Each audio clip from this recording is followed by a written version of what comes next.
বাসায় গিয়ে ঘুমাবেন, এমনি এমনি ঘুমাবেন না।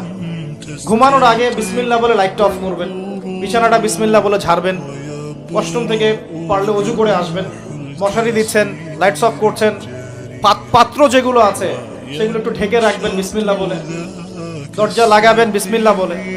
এরপর 3 বার পড়বেন সূরা ইখলাস একবার, সূরা ফালাক একবার, সূরা নাস একবার করে হাত একত্রিত করে ফু দিয়ে গা মাসাহ করবেন।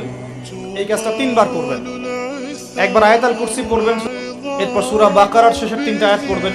তারপর ডান কাতে পাশ ফিরবেন, বলবেন আল্লাহুম্মা বিইসমিকা আমুতু ওয়া আহইয়া। হাত নেবেন, হাতে গুনতে থাকবেন সুবহানাল্লাহ সুবহানাল্লাহ সুবহানাল্লাহ 33 বার, আলহামদুলিল্লাহ 33 বার, আল্লাহু আকবার 34 বার, ঘুমিয়ে যাবেন। এখন যদি আপনি 6 ঘন্টা ঘুমান, আপনি নবী সাল্লাল্লাহু আলাইহি ওয়াসাল্লামের সুন্নত অনুযায়ী ঘুমিয়েছেন, প্রত্যেক ঘন্টা ঘুমানোর জন্য আল্লাহ আপনাকে নেকি